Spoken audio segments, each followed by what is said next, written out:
이 말이 백악관 내부에서 나왔다는 사실을 저는 아직도 믿을 수가 없습니다. 그날의 회의실은 이상하리만큼 조용했어요. 원래라면 웃음도 있고 농담도 오가고 자신감 넘치는 말들이 쏟아져야 할 자리였습니다. 미국 세계 최강국의 사람들이 모인 자리였으니까요. 그런데 단 한 문장이 그 공간 전체를 얼어붙게 만들었습니다. 아무도 말하지 않았고 아무도 반박하지 않았으며 심지어 고개를 들지도 못했습니다. 저는 그 자리에 앉아 있었습니다. 그리고 그 순간 깨달았어요. 우리가 알고 있던 세계의 질서가 조용히 무너지고 있다는 것을요. 솔직히 말하면 그 전까지 저는 한국을 그렇게까지 대단한 나라라고 생각하지 않았습니다. 빠르다, 열심히 한다, 성장했다. 그 정도의 이미지였죠. 하지만 그날 한 나라의 이름이 언급되는 순간 회의실의 공기가 바뀌었습니다. 자존심으로 먹고 사는 사람들이 입을 다문 채 서로의 눈치만 보던 그 장면, 그리고 절대 인정하지 않을 것 같던 사람이 입을 열어버린 그 순간, 이건 기록에 남기지 말자라는 말이 나왔고 누군가는 노트북을 덮었고 누군가는 깊은 한숨을 쉬었습니다. 저는 그때 알았습니다. 이 이야기는 밖으로 나가면 안 되는 이야기라는 것을. 하지만 동시에 언젠가는 반드시 알려질 이야기라는 것도요. 오늘 그날의 이야기를 꺼내려 합니다. 왜 전 세계가 한국을 다시 보기 시작했는지, 그리고 왜 어떤 사람은 그날 이후 한국을 전혀 다른 나라로 부르게 되었는지 말이죠. 이건 뉴스에 나오지 않았고 기사로도 남지 않았습니다. 하지만 분명히 존재했던 충격적인 순간의 기록입니다.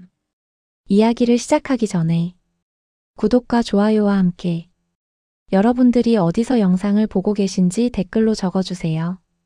반갑게 인사하고 싶어요. 구독과 좋아요 그리고 댓글 작성은 모두 무료입니다. 안녕하세요. 이 글을 읽고 계신 분들께 먼저 인사를 드립니다.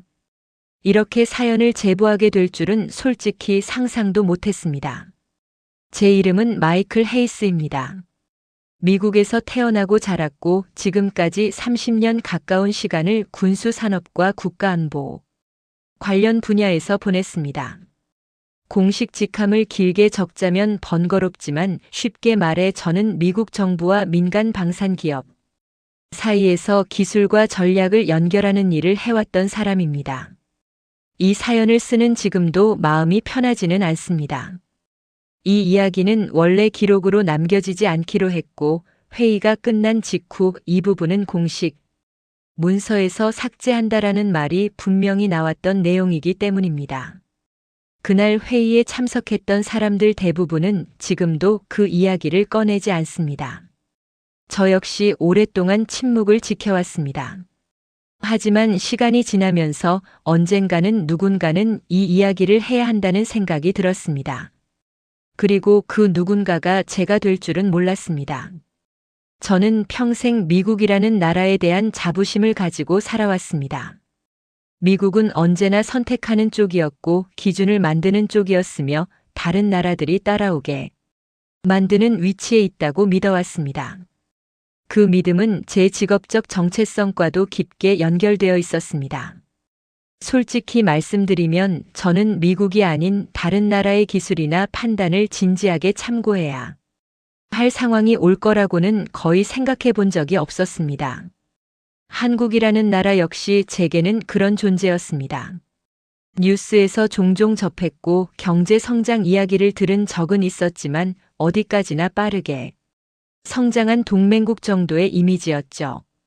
열심히 일하고 부지런하고 속도가 빠른 나라. 하지만 미국의 핵심 판단을 뒤흔들 정도의 존재라고 생각해 본 적은 단 한 번도 없었습니다. 적어도 그날 전까지는 말입니다. 그날 회의가 열리기 전 아침을 저는 아직도 또렷하게 기억합니다. 워싱턴의 공기는 차가웠고 건물 안으로 들어갈 때 특유의 긴장감이 감돌고 있었습니다. 그날 회의는 단순한 정례 점검이 아니었습니다. 문제 발생 시 대응 가능 여부를 가정한 시뮬레이션 성격의 회의였고, 만약 실제 상황이었다면 수많은 생명과 직결될 수 있는 사안이었습니다. 회의실에 들어서자 익숙한 얼굴들이 보였습니다. 늘 같은 자리에 앉던 군 장성들, 기술 책임자들, 정책 담당자들. 모두들 차분했고 겉으로 보기에는 아무 문제가 없어 보였습니다. 커피를 마시며 가볍게 농담을 주고받는 사람도 있었고 노트북을 열어 자료를 훑어보는 사람도 있었습니다. 저 역시 평소와 다르지 않게 자리에 앉아 자료를 넘기고 있었습니다. 그때까지만 해도 이 회의가 제 인생에서 이렇게 오래 남을 장면이 될 거라고는 전혀 예상하지 못했습니다. 몇 시간 뒤 제 머릿속에서 한국이라는 두 글자가 완전히 다른 의미로 자리 잡게 될 줄도요. 지금 돌이켜보면 그날의 공기는 처음부터 어딘가 이상했습니다. 아주 미세하게 설명하기 힘든 긴장감이 흐르고 있었죠. 하지만 그때의 저는 그저 중요한 회의가 시작되기 전에 일반적인 분위기라고 생각했습니다. 언제나 그랬듯이 우리는 문제를 발견하고 분석하고 해결할 거라고 믿고 있었습니다. 그 믿음이 흔들리기 시작한 순간은 생각보다 훨씬 조용하게 찾아왔습니다. 회의는 정해진 시간보다 정확히 1분 늦게 시작됐습니다. 그 1분이라는 시간이 그날따라 유난히 길게 느껴졌습니다. 회의실 벽면을 가득 채운 대형 스크린에는 이미 자료 화면이 떠 있었고 테이블 위에는 각자 준비해온 서류들이 가지런히 놓여 있었습니다. 저는 늘 앉던 자리 출입문에서 두 번째 줄 오른쪽 끝에 앉았습니다. 그 자리는 전체 흐름을 보기에 적당한 위치였고 그래서인지 저는 늘 그 자리에 앉아왔습니다. 회의를 주재한 사람은 조너선 브라운이었습니다. 국방 관련 전략 회의에서 빠지지 않는 인물이었고 말수가 많지 않지만 한마디 한마디에 무게가 실리는 사람이었습니다. 그는 회의가 시작되자마자 쓸데없는 말 없이 바로 본론으로 들어갔습니다. 오늘 회의의 목적, 점검 대상, 그리고 우리가 반드시 확인해야 할 핵심 사항들을 짧고 정확하게 정리했습니다. 처음 10여 분 동안은 평소와 크게 다르지 않았습니다. 기술 담당자들이 차례로 나와 설명을 이어갔고 군 쪽 인사들은 고개를 끄덕이며 메모를 했습니다. 화면에 뜨는 수치들도 문제없어 보였고 분위기 역시 안정적이었습니다.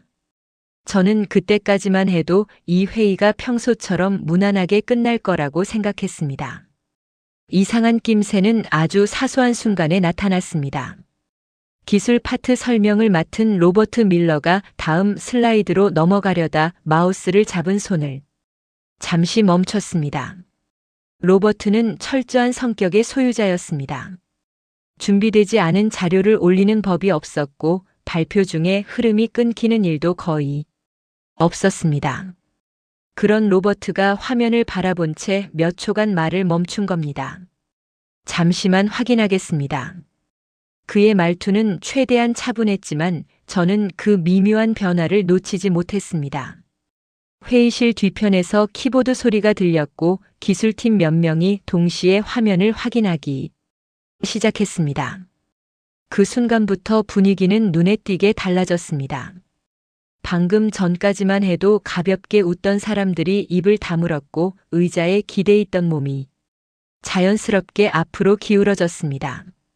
잠시 후 기술팀의 에단 콜린스가 자리에서 일어났습니다. 에단은 평소 분위기 메이커에 가까운 사람이었고 회의 중간중간 농담으로 긴장을 풀어주곤 했습니다. 그런데 그날의 에단은 전혀 다른 사람이었습니다. 얼굴이 굳어 있었고 눈빛에는 분명한 초조함이 담겨 있었습니다. 이 수치가 예상 범위를 벗어났습니다. 그의 말은 짧았지만 그 한마디로 충분했습니다. 조너선 브라운이 바로 물었습니다. 단순 오차입니까? 아니면 구조적인 문제입니까? 에단은 잠시 말을 잇지 못했습니다. 그리고 그 침묵이 회의실의 긴장감을 배로 키웠습니다. 아직 단정할 수는 없습니다만 에다는 숨을 한번 고른 뒤 말을 이었습니다. 실전 상황이었다면 대응 시간이 충분하지 않았을 가능성이 큽니다. 그 말이 떨어지자 누군가 의자를 끌며 자세를 바로잡는 소리가 들렸습니다. 저 역시 무의식적으로 손에 쥔 펜을 꽉 쥐고 있었습니다. 실전 상황이라는 단어가 갖는 무게를 그 자리에 있던 사람들은 모두 알고 있었기 때문입니다. 그때부터 회의는 사실상 다른 국면으로 접어들었습니다. 자료는 더 이상 단순한 숫자가 아니었고 각자의 머릿속에서는 수많은 가정과 시나리오가 빠르게 오가고 있었습니다. 저는 마음속으로 되뇌었습니다. 설마 이 회의에서 이런 이야기가 나오게 될 줄은 몰랐다고요. 그리고 바로 그때 제가 그동안 크게 신경 쓰지 않았던 이름 하나가 조용히 등장하기 시작했습니다. 회의실 안의 공기는 눈에 띄게 무거워졌습니다. 자료를 넘기는 소리조차 조심스러워졌고 누군가 말을 꺼내기 전에는 짧은 침묵이 항상 따라붙었습니다. 저는 그날의 분위기를 지금도 정확히 기억합니다. 긴장이라는 단어로는 부족했고 불안이라고 하기에는 너무 조용했습니다.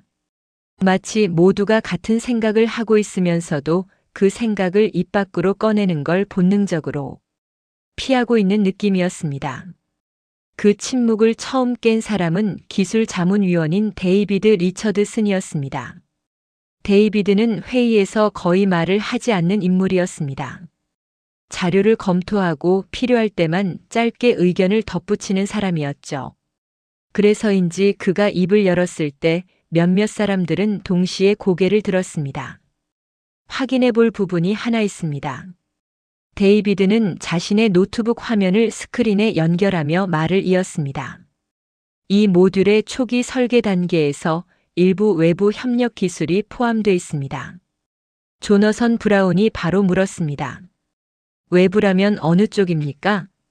데이비드는 잠시 말을 멈췄습니다. 그 짧은 정적이 유난히 길게 느껴졌습니다. 한국입니다. 그 두 글자가 회의실에 떨어지는 순간 묘한 반응들이 동시에 나타났습니다. 누군가는 미간을 찌푸렸고 누군가는 아주 작게 웃음을 흘렸습니다. 저 역시 속으로는 크게 의미를 두지 않았습니다. 그동안 수많은 해외 협력 사례를 봐왔고 한국 역시 그중 하나라고만 생각했기 때문입니다.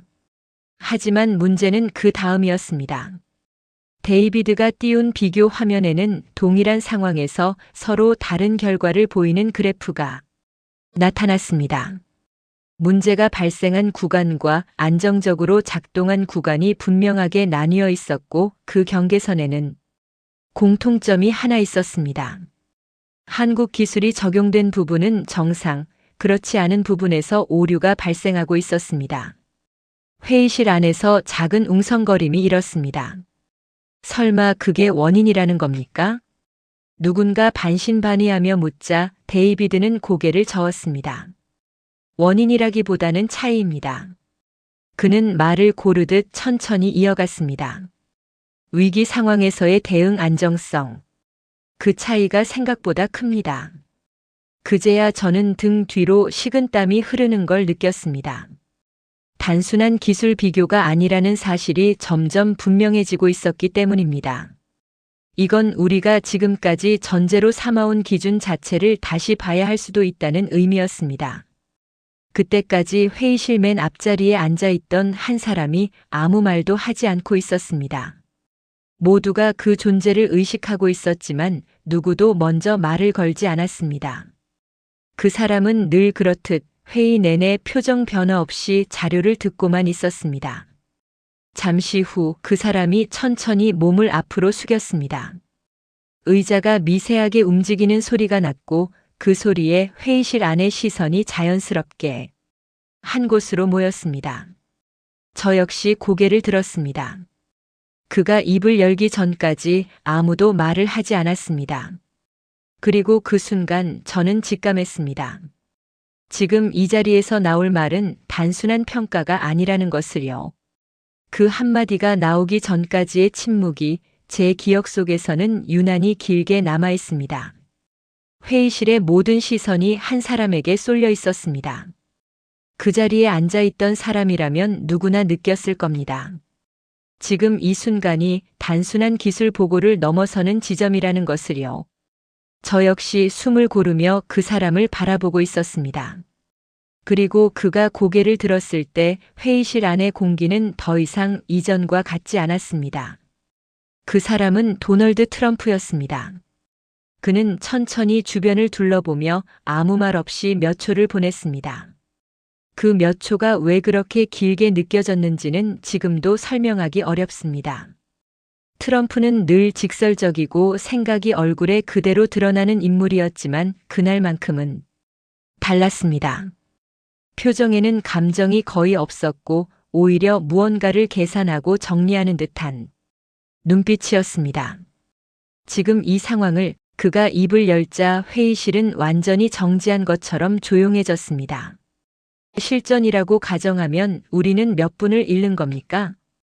에단 콜린스가 바로 대답하지 못하고 시선을 기술팀 쪽으로 보냈습니다. 잠시 계산이 오갔고 로버트 밀러가 조심스럽게 말을 받았습니다. 조건에 따라 다르지만 최소한 수분 단위입니다. 트럼프는 고개를 끄덕이지도 반박하지도 않았습니다. 다만 책상 위에 놓인 자료를 손가락으로 톡톡 두드리며 다시 물었습니다. 그 수분 동안 한국 쪽 모듈은 안정적이었다고 했죠?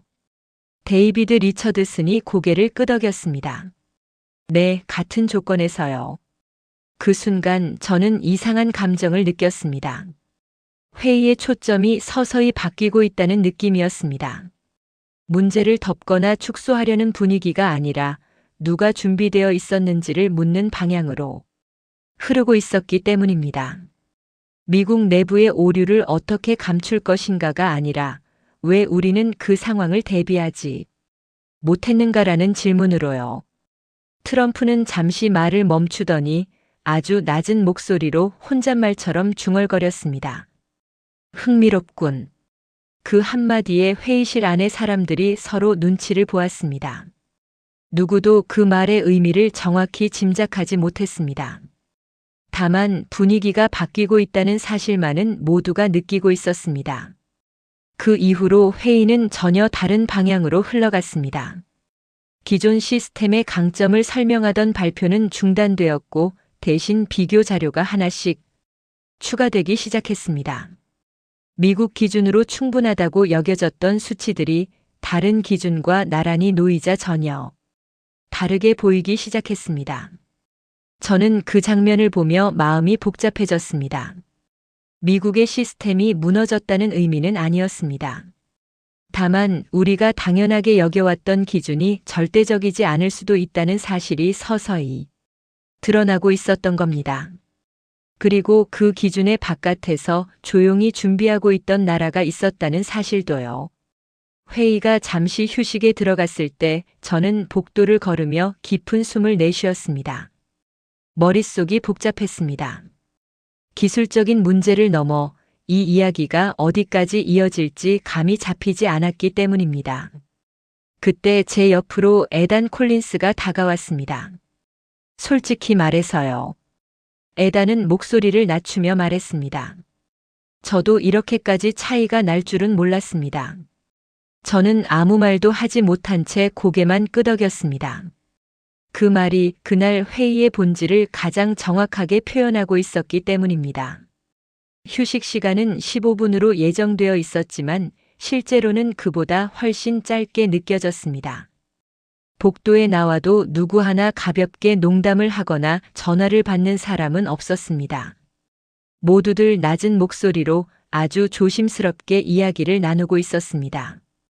저는 창가 쪽에 서서 밖을 내려다보고 있었는데 유리창에 비친 제 얼굴이 유난히 굳어 보였던 기억이 납니다. 에단 콜린스는 제 옆에 서서 커피를 한 모금 마시더니 고개를 저으며 말했습니다. 이상하죠? 숫자만 보면 큰 차이가 아닌 것 같은데 막상 상황을 겹쳐놓고 보면 완전히 다릅니다. 그 말에는 기술자로서의 혼란과 전문가로서의 당혹감이 동시에 담겨 있었습니다. 저는 그에게 물었습니다. 왜 지금까지 이 부분이 크게 문제로 다뤄지지 않았던 거죠? 에다는 잠시 생각하다가 솔직하게 답했습니다. 우리는 늘 최악의 상황을 가정한다고 말해왔지만 사실은 우리 기준 안에서만 최악을 상정해왔던 것 같습니다. 그 말은 제 가슴을 묘하게 찔렀습니다. 저 역시 같은 생각을 하고 있었기 때문입니다. 우리는 늘 스스로를 기준으로 삼아왔고 그 기준이 흔들릴 수 있다는 가능성을 진지하게 받아들인 적은 거의 없었습니다. 잠시 후 회의실로 다시 들어갔습니다. 자리에 앉자마자 분위기가 아까보다 더 무거워졌다는 걸 느낄 수 있었습니다. 조너선 브라운은 휴식 전보다 훨씬 신중한 어조로 회의를 재개했습니다. 그는 발표 순서를 바꾸겠다고 말했고 추가 분석 자료를 먼저 보자고 제안했습니다. 스크린에 새로운 화면이 떴습니다. 이번에는 단순한 수치가 아니라 실제 상황을 가정한 시뮬레이션 결과였습니다. 특정 조건에서 시스템이 어떻게 반응하는지, 시간이 어떻게 흘러가는지, 그리고 어느 지점에서 대응이 지연되는지가 시각적으로 드러났습니다. 그 장면을 보는 동안 회의실 안에서는 아무 말도 나오지 않았습니다. 다들 화면만 바라보고 있었고 저 역시 시선을 떼지 못했습니다. 문제가 발생하는 순간과 정상적으로 넘어가는 순간의 차이는 생각보다 명확했습니다. 그리고 그 차이를 가르는 요소 중 하나가 다시 한번 한국과 관련된 기술이라는 설명이 이어졌습니다. 이번에는 누구도 웃지 않았습니다. 누구도 대수롭지 않게 넘기지 않았습니다. 로버트 밀러가 조심스럽게 말을 꺼냈습니다. 이 부분은 단기간에 개선하기가 쉽지 않습니다. 구조 자체가 다릅니다. 그의 말은 사실상 인정에 가까웠습니다. 회의실 한쪽에서 낮은 한숨 소리가 들렸습니다. 누군가는 펜을 내려놓았고 누군가는 팔짱을 낀 채 깊은 생각에 잠겼습니다. 저는 그 장면을 보며 이 회의가 단순한 기술 점검이 아니라 우리의 태도와 시각을 되돌아보게 만드는 자리가 되고 있다는 걸 느꼈습니다. 그때 트럼프가 다시 입을 열었습니다. 그럼 이렇게 묻죠. 그의 목소리는 여전히 낮았지만 분명했습니다. 왜 우리는 이 차이를 이제야 보고 있는 겁니까? 그 질문에는 책임을 묻는 뉘앙스가 담겨 있지 않았습니다. 오히려 스스로에게 던지는 질문처럼 들렸습니다. 그 순간 저는 묘한 감정을 느꼈습니다. 늘 강한 언어로 상대를 몰아붙이던 인물이 그날만큼은 조용히 현실을 받아들이고 있다는 인상을 받았기 때문입니다. 아무도 바로 대답하지 못했습니다. 그 침묵이 그날 회의에서 가장 솔직한 대답이었을지도 모릅니다. 회의실의 침묵은 생각보다 오래 이어졌습니다. 트럼프의 질문이 던져진 뒤 누구도 쉽게 입을 열지 못했습니다. 그 질문은 단순히 기술적 문제를 묻는 것이 아니었기 때문입니다. 왜 이제야 알게 되었는가? 왜 우리는 늘 앞서 있다고 믿어왔는가? 그리고 그 믿음은 어디에서 비롯된 것인가를 동시에 묻고 있었습니다. 조너선 브라운이 조심스럽게 입을 열었습니다. 우리는 그동안 충분히 안정적이라고 판단해왔습니다. 실제 운용에서도 큰 문제가 없었고요. 그 말은 틀리지 않았습니다. 저 역시 고개를 끄덕일 수밖에 없었습니다. 문제가 없었던 건 사실이었고 그래서 더 깊이 들여다보지 않았던 것도 사실이었으니까요. 하지만 데이비드 리처드슨이 그 말을 이어받아 덧붙였습니다. 문제는 우리가 겪지 않은 상황을 가정하는 방식이었습니다. 동일한 위기를 놓고도 접근 방식 자체가 달랐습니다. 그의 말은 조심스러웠지만 날카로웠습니다. 저는 그 문장을 들으며 속으로 반복해서 되뇌었습니다. 접근 방식. 기술의 우열이 아니라 위기를 바라보는 태도의 차이일지도 모른다는 생각이 들었기 때문입니다. 회의는 점점 더 깊은 방향으로 흘러갔습니다. 단순히 이 모듈을 고치면 되는 문제가 아니라 시스템 전체의 사고방식을 다시 점검해야 한다는 이야기까지 나왔습니다. 그리고 그 과정에서 한국이 어떤 기준으로 이 기술을 설계했는지에 대한 자료들이 하나씩 공유되기 시작했습니다. 그 자료들은 화려하지 않았습니다. 과장된 표현도 없었고 자신감을 드러내는 문구도 없었습니다. 다만 최악의 상황을 전제로 한 가정들이 반복적으로 등장했습니다. 실패를 먼저 상정하고 그 실패가 연쇄적으로 이어질 때를 대비한 구조였습니다. 저는 그 설명을 들으며 묘한 감정을 느꼈습니다. 마치 누군가가 늘 같은 질문을 던져왔던 것처럼 느껴졌습니다. 만약 이게 실패하면 그 다음은? 이라는 질문을요. 그날 회의 후반부에 접어들면서 저는 점점 말을 아끼게 되었습니다. 머릿속에서 정리되지 않는 생각들이 계속 떠올랐기 때문입니다. 미국은 늘 속도와 효율을 강조해왔고 그것이 우리를 이 자리까지 데려다 준 것도 사실입니다. 하지만 그 과정에서 우리가 놓친 것이 있었던 건 아닐까 하는 생각이 자꾸만 들었습니다. 회의가 마무리 단계에 접어들었을 때 트럼프가 다시 한번 입을 열었습니다. 이건 누구의 잘못을 따질 문제가 아닙니다. 그는 분명한 어조로 말을 이었습니다. 다만 우리가 배워야 할 게 있다면 자존심 때문에 외면하지는 맙시다. 그 말에 저는 고개를 들었습니다. 솔직히 놀랐습니다. 그동안 수많은 회의를 겪어왔지만 그렇게 말하는 장면은 쉽게 볼 수 없었기 때문입니다. 회의실 안에서도 비슷한 반응이 느껴졌습니다. 누군가는 고개를 끄덕였고 누군가는 깊은 숨을 내쉬었습니다. 회의가 끝나고 자리를 정리하면서도 저는 쉽게 움직이지 못했습니다. 서류를 가방에 넣는 손이 평소보다 느렸고 머릿속에서는 계속해서 같은 생각이 맴돌고 있었습니다. 오늘 이 자리에서 우리는 무엇을 본 걸까? 단순한 기술 차이였을까? 아니면 그보다 더 근본적인 무언가였을까? 회의실을 나서며 저는 마지막으로 스크린을 바라봤습니다. 이미 화면은 꺼져 있었지만 그날 보았던 그래프와 수치들은 제 머릿속에서 여전히 선명했습니다. 그리고 그 모든 것의 끝에 한국이라는 나라가 조용히 서 있는 듯한 느낌을 받았습니다. 그날 이후로 저는 한국을 예전처럼 볼 수 없게 되었습니다. 아직 그 이유를 명확히 설명할 수는 없었지만 한 가지는 분명했습니다. 이 이야기는 여기서 끝나지 않을 거라는 사실이었습니다. 회의가 끝난 그날 이후로 제 일상은 이전과 같지 않았습니다. 겉으로 보기에는 아무 변화가 없었습니다. 출근 시간도 같았고 업무 내용도 크게 달라지지 않았습니다. 하지만 제 안에서는 분명히 무언가가 바뀌고 있었습니다. 회의실에서 들었던 말들, 화면에 떠있던 그래프, 그리고 그날의 침묵이 계속해서 머릿속을 떠나지 않았기 때문입니다.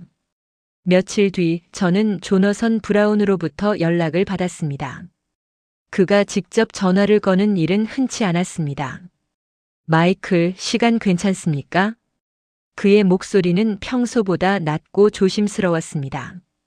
그는 저에게 소규모 검토 회의에 참석해달라고 요청했습니다. 공식 일정표에는 없는 자리였고 참석자도 최소한으로 제한될 거라고 했습니다. 저는 이유를 묻지 않았습니다. 이미 짐작하고 있었기 때문입니다. 그날 회의에서 끝나지 않은 이야기들이 있다는 걸요. 회의실은 이전보다 훨씬 작은 공간이었습니다. 참석자도 손에 꼽을 정도였고 분위기는 오히려 더 무거웠습니다. 그 자리에서는 발표용 자료 대신 실제 운용 기록과 현장 보고서들이 오갔습니다. 숫자가 아니라 상황이었고 이론이 아니라 현실이었습니다. 그 과정에서 저는 처음으로 한 가지 사실을 알게 되었습니다. 한국 기술이 단순히 안정적인 시스템이 아니라는 점이었습니다. 자료 중 하나에는 과거 실제 위기 상황에서의 기록이 포함되어 있었습니다. 다른 나라들이 혼란에 빠졌을 때, 시스템이 멈췄을 때 한국 쪽에서 제공한 기술은 끝까지 작동했고 최악의 상황을 가정한 대로 다음 단계로 넘어갔다는 보고였습니다. 그건 우연이나 운이 아니었습니다. 처음부터 그렇게 설계된 구조였습니다. 저는 그 설명을 들으며 묘한 감정을 느꼈습니다. 기술적인 감탄이 아니라 사람에 대한 생각이 떠올랐기 때문입니다. 이걸 만든 사람들은 어떤 마음으로 이 구조를 설계했을까? 얼마나 많은 실패를 상상했기에 이렇게까지 대비했을까 하는 생각 말입니다. 회의가 끝난 뒤 저는 혼자 남아 자료를 다시 들여다봤습니다. 그때 문득 한 문장이 눈에 들어왔습니다. 보고서 하단에 작게 적힌 문장이었습니다. 최악을 기준으로 설계함. 평시는 그저 결과일 뿐. 그 문장을 읽는 순간 가슴이 묘하게 먹먹해졌습니다. 미국에서 자라며 성공과 효율, 속도를 기준으로 살아온 제 삶과는 전혀 다른 사고방식처럼 느껴졌기 때문입니다. 우리는 늘 최선을 기준으로 삼아왔지만 그들은 최악을 기준으로 삼고 있었습니다. 그날 밤 집으로 돌아가는 길에 저는 차 안에서 한참을 멍하니 앉아 있었습니다. 라디오에서는 평소처럼 뉴스가 흘러나오고 있었지만 귀에 들어오지 않았습니다. 머릿속에는 계속해서 같은 질문이 맴돌고 있었습니다. 우리는 정말로 모든 걸 대비하고 있었던 걸까? 아니면 대비하고 있다고 믿고 있었던 걸까? 그 질문은 제 마음 깊은 곳을 조용히 흔들고 있었습니다. 며칠 뒤 저는 개인적으로 자료 하나를 더 요청했습니다. 공식 절차를 거치기에는 애매했고 그렇다고 그냥 넘기기에는 마음이 계속 걸렸기 때문입니다. 한국 쪽 기술이 실제 현장에서 어떻게 운용되었는지 숫자가 아니라 사람의 판단이 개입되는 순간에는 어떤 선택이 이루어졌는지를 알고 싶었습니다. 그 요청을 받아준 사람은 사라 윌리엄스였습니다. 그녀는 국제협력 파트에서 오랫동안 일해온 인물이었고 여러 나라의 시스템과 문화를 직접 겪어본 경험이 있었습니다. 사라는 제 요청을 듣고 잠시 망설이다가 이렇게 말했습니다. 이건 보고서로 보면 절반도 안 보일 거예요. 직접 이야기를 들어야 합니다. 며칠 뒤 저는 사라와 함께 화상 연결을 통해 한국 쪽 실무 책임자와 짧은 미팅을 하게 됐습니다. 공식 회의도 기록으로 남는 자리도 아니었습니다. 그저 서로의 경험을 확인하는 정도의 대화였죠. 화면 속에 나타난 사람의 이름은 박준호였습니다. 말수가 많지 않았고 질문에 짧고 정확하게 답하는 인상이었습니다. 저는 솔직하게 물었습니다. 이 구조를 설계할 때 가장 중요하게 생각한 기준이 무엇이었습니까? 박준호는 잠시 생각하더니 이렇게 답했습니다. 사람이 현장에서 어떤 선택을 하게 될지를 먼저 생각했습니다. 그 대답은 의외였습니다. 저는 기술적인 기준이나 성능 수치를 예상하고 있었기 때문입니다. 하지만 그는 이어서 말했습니다. 위기 상황에서는 완벽한 판단을 기대할 수 없습니다. 그래서 실수를 전제로 설계합니다. 그 말을 듣는 순간 제 안에서 무언가가 탁 하고 내려앉는 느낌이 들었습니다. 우리는 늘 사람의 실수를 최소화하기 위해 기술을 만든다고 말해왔지만 그 실수를 자연스러운 것으로 받아들이는 설계는 거의 하지 않았기 때문입니다. 대화가 끝난 뒤 사라는 조용히 말했습니다. 한국 쪽 사람들 만나면요, 항상 비슷한 말을 해요. 기술이 사람을 이기려고 하면 안 된다고요. 그 말은 제 머릿속에 오래 남았습니다. 그날 이후 저는 한국이라는 나라를 기술 강국이나 빠른 나라로만 볼 수 없게 되었습니다. 그 이면에 있는 사고방식, 그리고 그 사고방식이 만들어낸 결과들이 하나씩 연결되기 시작했기 때문입니다.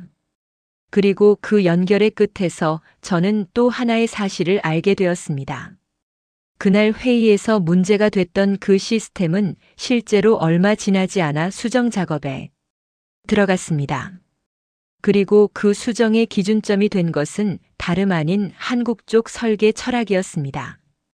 공식적으로는 표현되지 않았지만 내부에서는 모두가 알고 있었습니다. 우리가 참고한 기준이 어디였는지를요. 그 과정에서 저는 처음으로 묘한 부끄러움을 느꼈습니다. 기술이 뒤처졌다는 부끄러움이 아니라 그동안 다른 기준을 진지하게 들여다보지 않았다는 부끄러움이었습니다. 우리는 늘 앞서 있다고 믿었고 그래서 질문하지 않았습니다. 하지만 질문하지 않는 순간 성장은 멈춘다는 사실을 그때 처음으로 실감했습니다. 그날 밤 저는 집에서 오래된 사진 한 장을 꺼내 보았습니다. 젊은 시절 처음 이 일을 시작했을 때 찍은 사진이었습니다. 그때 저는 눈이 반짝이고 있었고 무엇이든 배울 준비가 되어 있는 얼굴이었습니다. 그런데 언제부터인가 저는 이미 알고 있다는 표정으로 세상을 보고 있었던 건 아닐까 하는 생각이 들었습니다. 한국에서 시작된 그 작은 질문 하나가 제 자신을 돌아보게 만들고 있었습니다. 그해 가을이 지나갈 즈음이었습니다. 겉으로 보기에는 모든 것이 정리된 것처럼 보였습니다. 문제가 되었던 시스템은 개선 방향이 정해졌고 공식 보고서도 무난하게 마무리되었습니다. 언론에 알려질 일도 없었고 정치적으로 번질 일도 없었습니다. 대부분의 사람들은 그 일을 이미 잊고 다음 일정으로 넘어가고 있었습니다. 하지만 저는 그러지 못했습니다. 어느 날 저녁 사무실에 혼자 남아 서류를 정리하던 중이었습니다. 창밖은 이미 어두워졌고 복도에는 제 발소리만 울리고 있었습니다. 그때 제 메일함에 하나의 메시지가 도착했습니다. 발신자는 조너선 브라운이었습니다. 제목은 짧았습니다. 잠깐 이야기할 수 있겠습니까? 우리는 다음 날 아침 사람이 거의 없는 회의실에서 마주 앉았습니다. 조너선은 커피를 한 모금 마신 뒤 잠시 말을 고르듯 침묵을 지켰습니다. 그리고 예상치 못한 이야기를 꺼냈습니다. 그날 회의 이후로 위에서 별도의 질문이 내려왔습니다. 저는 아무 말도 하지 않고 그의 말을 기다렸습니다. 만약 그 상황이 실제였고 최악의 결과가 나왔다면 우리는 누구에게 뭐라고 설명할 수 있었을까? 그 질문이었습니다. 그 말을 듣는 순간 가슴이 철렁 내려앉았습니다. 그날 회의에서 다뤘던 것은 어디까지나 가정이었지만 그 가정이 현실이 되었을 경우를 떠올리자 숨이 막히는 기분이 들었습니다. 시스템의 문제를 설명하는 건 가능했을지 몰라도 그로 인해 발생했을 결과까지 책임질 수 있었을지는 자신이 없었기 때문입니다. 조너선은 이어서 말했습니다. 한국 쪽 자료를 다시 봤습니다. 그 사람들은 결과보다 과정을 먼저 설명하더군요. 왜 이런 선택을 했는지, 왜 2단계에서 멈추도록 설계했는지. 그는 잠시 말을 멈췄다가 낮은 목소리로 덧붙였습니다. 그게 부럽더군요. 그 한마디에 저는 아무 말도 할 수 없었습니다. 그 말에는 기술이나 성과에 대한 부러움이 아니라 책임을 대하는 태도에 대한 감정이 담겨 있었기 때문입니다. 누군가의 생명 앞에서 선택의 이유를 설명할 수 있다는 것, 그 무게를 감당할 준비가 되어 있다는 것, 그것은 숫자로 증명할 수 있는 영역이 아니었습니다. 그날 집으로 돌아오는 길에 저는 차를 세워두고 한참을 움직이지 못했습니다. 라디오에서는 평소처럼 음악이 흘러나오고 있었지만 귀에 들어오지 않았습니다. 머릿속에는 계속해서 같은 장면이 떠올랐습니다. 만약 그 상황이 현실이었다면 우리는 과연 어떤 얼굴로 가족들을 마주했을까 하는 생각이었습니다. 그 순간 저는 처음으로 이 이야기를 밖으로 꺼내야겠다고 마음먹었습니다. 자랑하기 위해서도 누군가를 비난하기 위해서도 아니었습니다. 다만 조용히 준비하고 있었던 한 나라의 태도와 그 태도가 만들어낸 결과를 기록해두고 싶었습니다. 한국은 그날 회의실에서 소리를 높이지 않았습니다. 자신들을 내세우지도 않았고 비교해달라고 요구하지도 않았습니다. 그저 최악을 먼저 생각했고 그 최악 앞에서 사람이 흔들리지 않도록 설계했을 뿐이었습니다. 그리고 저는 그 사실이 어떤 화려한 기술보다도 강하게 느껴졌습니다. 그날 이후로 저는 제 일의 기준을 조금 바꾸게 되었습니다. 빠른 결과보다 설명할 수 있는 선택을 성공보다 실패를 견딜 수 있는 구조를 먼저 생각하게 되었습니다. 그 변화의 시작에는 조용히 자신의 역할을 다하고 있던 한국이 있었습니다. 이제 이 이야기는 더 이상 제 안에만 남겨둘 수 없게 되었습니다. 이 이야기를 이렇게 글로 정리하고 있는 지금 저는 예전과 같은 사람이 아닙니다. 여전히 같은 책상에 앉아 있고 비슷한 일을 하고 있지만 세상을 바라보는 기준은 분명히 달라졌습니다. 그 변화는 어느 날 갑자기 찾아온 각성이 아니라 조용히 스며들듯이 제 안에 자리 잡았습니다. 그리고 그 시작에는 이름을 크게 알리지도 않았고 목소리를 높이지도 않았던 한국이 있었습니다. 사람들은 종종 묻습니다. 그날 회의에서 가장 인상 깊었던 게 무엇이었느냐고요. 저는 잠시 생각한 뒤 늘 같은 대답을 합니다. 특별한 장면이나 극적인 발언이 아니라 오히려 그 반대였다고요. 아무도 자신을 내세우지 않았고 누구도 상대를 깎아내리지 않았다는 점이 가장 강하게 남았다고 말입니다. 한국 쪽 사람들은 단 한 번도 우리가 더 낫다고 말하지 않았습니다. 그저 자신들이 어떤 기준으로 설계했고 왜 그런 선택을 했는지를 차분하게 설명했을 뿐이었습니다. 그 태도가 오히려 모든 비교를 무의미하게 만들었습니다. 설명할 수 있는 선택은 변명이 필요 없다는 걸 저는 그때 처음으로 실감했습니다. 그 이후로 저는 여러 회의에서 비슷한 장면을 마주하게 됐습니다. 누군가는 여전히 성과를 먼저 이야기했고 누군가는 속도를 강조했습니다. 하지만 제 귀에는 예전처럼 그 말들이 크게 와닿지 않았습니다. 대신 저는 항상 한 가지를 묻게 되었습니다. 이 선택을 나중에 누군가에게 설명할 수 있겠습니까? 처음에는 그 질문이 어색해 보였는지 주변에서 잠시 침묵이 흐르곤 했습니다. 하지만 시간이 지나면서 그 질문은 회의의 방향을 조금씩 바꾸기 시작했습니다. 결과보다 과정으로 자신감보다 근거로 시선이 이동하는 걸 느낄 수 있었습니다. 저는 그 변화를 보며 한국에서 배운 것이 결코 작지 않았다는 걸 깨달았습니다. 개인적으로도 변화가 있었습니다. 집에 돌아와 가족들과 이야기를 나눌 때 저는 예전보다 말을 고르게 되었습니다. 아이들에게도 이게 더 빠르다거나 이게 더 강하다는 말 대신 왜 이렇게 하는 게 좋을까를 먼저 이야기하게 됐습니다. 그건 업무의 변화라기보다는 삶의 태도가 바뀐 것에 가까웠습니다. 어느 날 저녁 우연히 뉴스에서 한국과 관련된 짧은 기사를 보게 됐습니다.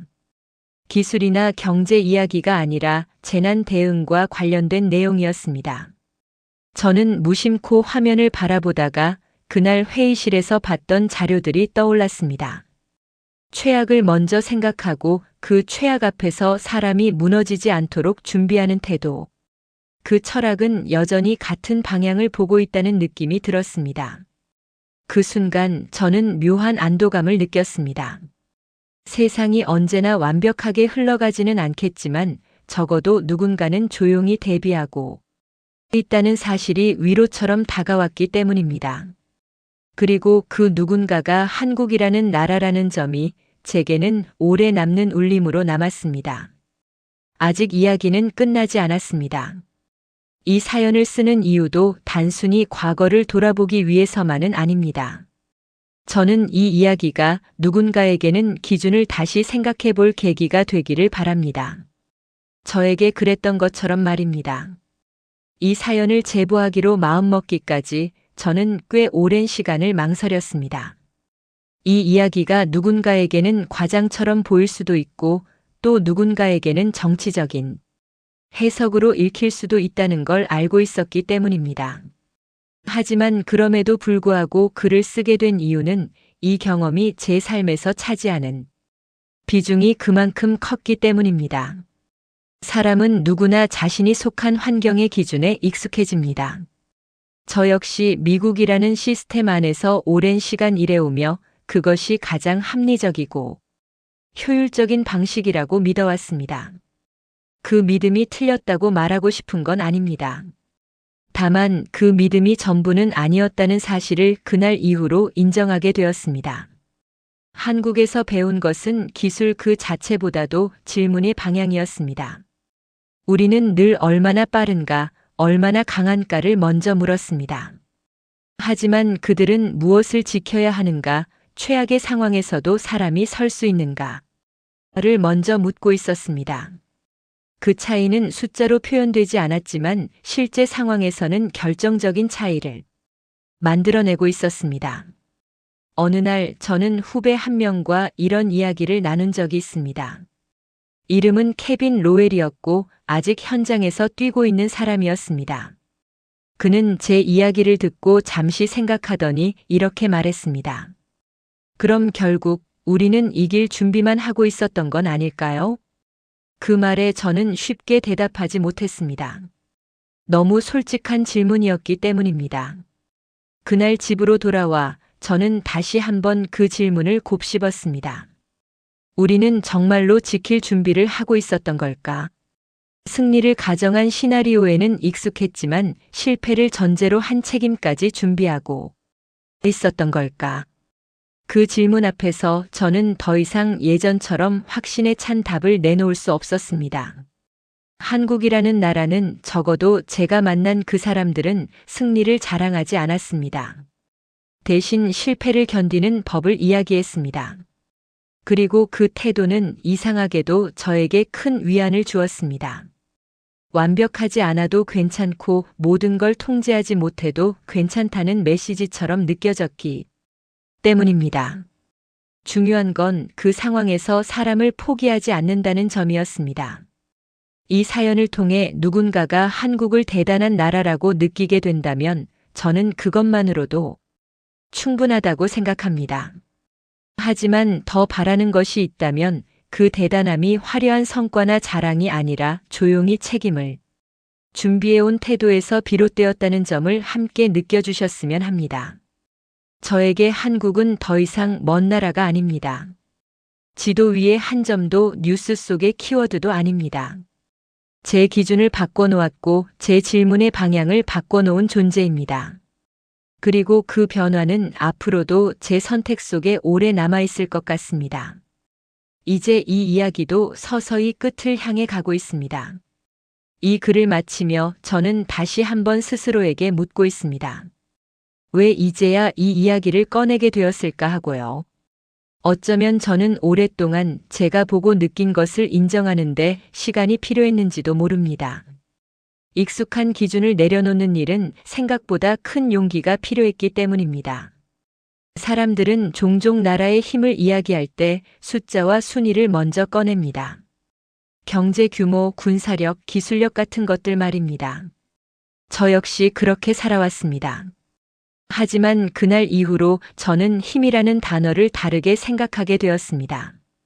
진짜 힘은 위기가 오지 않기를 바라는 데서 나오는 게 아니라 위기가 와도 사람이 무너지지 않도록 준비하는 데서 나온다는 사실을 알게 되었기 때문입니다. 한국은 제게 그런 나라로 남았습니다. 앞에 나서서 자신을 증명하려 하지 않았고 비교를 요구하지도 않았습니다. 다만 최악을 가정했고 그 최악 앞에서 사람을 먼저 생각했습니다. 저는 그 태도가 그 어떤 화려한 성과보다도 강하다고 느꼈습니다.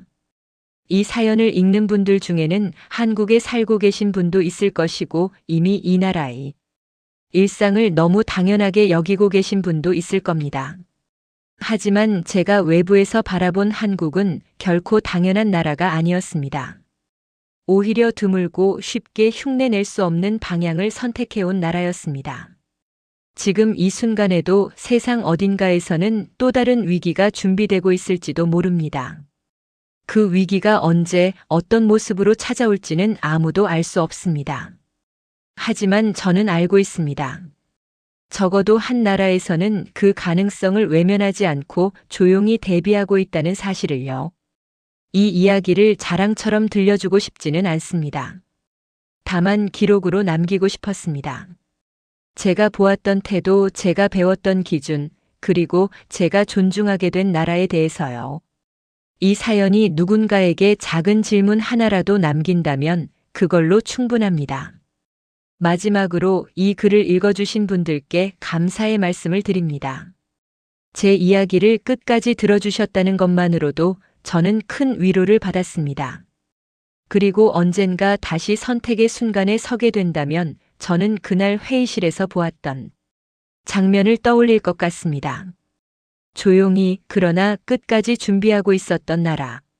그 이름을 저는 오래 기억할 것 같습니다. 오늘의 사연은 여기까지입니다. 오늘의 사연이 마음에 드셨다면 1초 밖에 걸리지 않는 좋아요 버튼 한 번만 눌러주세요. 여러분의 클릭 한 번이 영상 제작을 하는 저에게 가장 큰 힘이 된답니다. 다음에 더 좋은 영상으로 여러분을 찾아오겠습니다. 끝까지 시청해 주셔서 감사합니다.